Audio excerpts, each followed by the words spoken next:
My name is Andrea Carvalca. Hello, and I am a game designer working at Lort Games on Echoes of Elysium. Coming soon.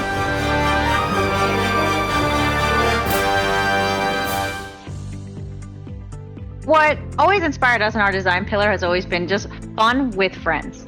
And so our main goal was always to deliver a very memorable experience set in a survival crafting world. And survival crafting games are usually known for being pretty punishing or pretty grindy. The whole point of the game is to start with nothing and end up with everything. And for us as designers, we really, really wanted to focus on that, but with friends. After the pandemic and just in general the state of the world, I think there's been always a very big push from indie studios to create spaces for people to join together. This company was founded by friends who used to play games together and have been playing games for a lifetime, and we just wanted to do the same thing for people now who get to play our game.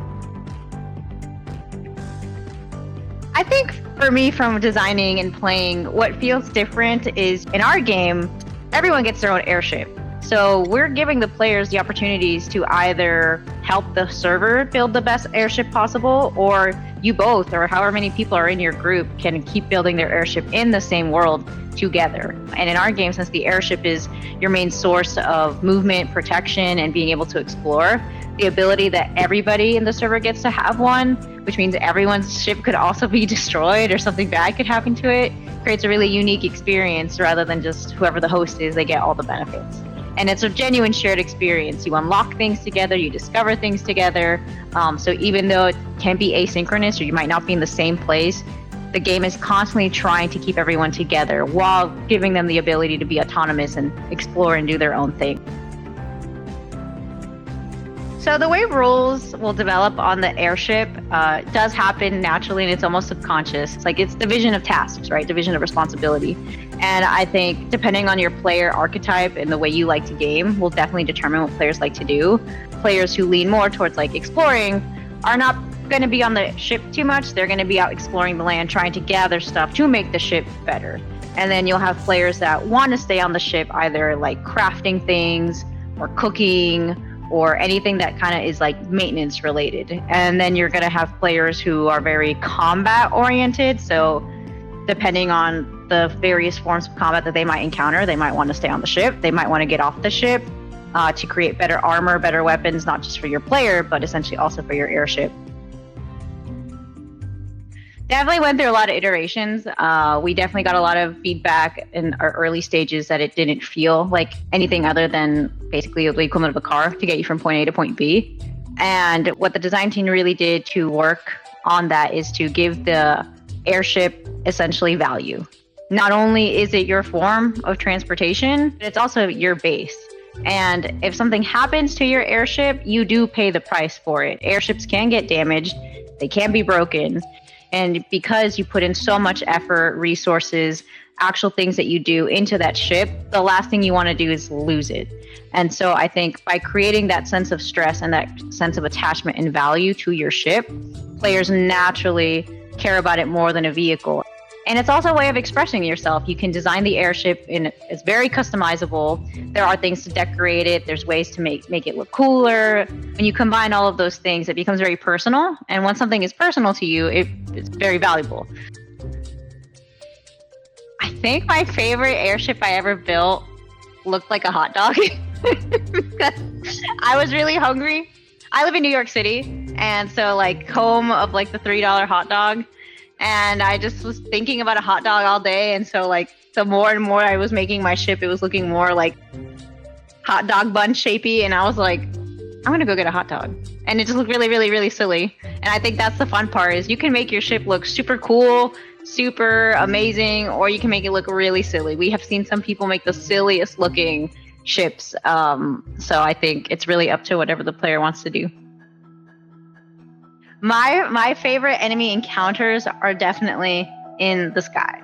It's almost like you're like in the ocean and like you're being attacked by a shark. You don't necessarily have the home field advantage. Like what if you get attacked in the air and you don't have anything to retaliate with? Then that changes your strategy. Either you like if you can be on the offensive, then you'll be on the offensive. And if you can't, then you need to adapt a new strategy. And that could be try to fly away or try to hide. And it also depends on where you are at in the game. Like if you're super early on and you don't have a lot of friends who have leveled up. You guys have to really change your strategy and how you approach certain enemies or certain situations. And also because you get to craft new weapons, new items for your ship, for your player character, that also gives you a lot of variation as well. So I think it really opens up the ability for the players to communicate with each other, well, what do you want to do, or how do you want to handle this situation? There's something very beautiful about, I feel like, the juxtaposition of how beautiful our game looks and then being totally attacked in the sky. And it very momentarily creates a moment of flight or fight. And I think doing it with friends and having that suspense, that surprise for the very first time, is very, very unique and it's very memorable.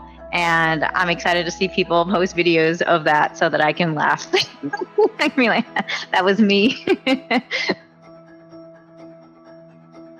I think the experience that Echoes of Elysium can deliver that no other game can is genuinely this feeling of nonstop exploration in a very beautiful, beautiful world.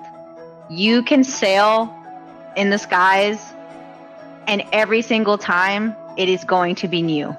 There's always going to be something new to see, whether that's an enemy, whether that's something, a landmark that you could explore, resources, anything. It's always going to be new. It's always going to feel fresh, and it's going to look very beautiful. And you could just get sucked into that, not even engage really, and just get immersed in the world of how grasping it is. So other survival crafting games tend to lean very punishing, very dark, very heavy, and ours is the complete opposite. And I think it's a nice spin on the genre, especially given how many survival crafting games are out there. We offer a fresh new perspective that I think players are really going to identify with and have a lot of fun. I think what excites me the most about players joining us in early access is just seeing that enthusiasm and that engagement. They tell us to never get into this craft to expect praise or recognition. They actually tell us to prepare for the opposite. But I think seeing people get excited is just one of the best feelings in the world, and especially if it's something that you either took part in or are responsible for.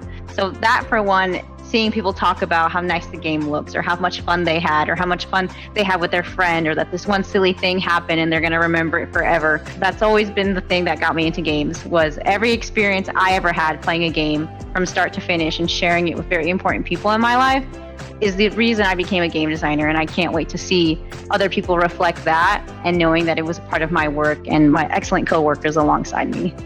This game is going to keep growing. And I think we as a team here at Loric did our job if our players want more.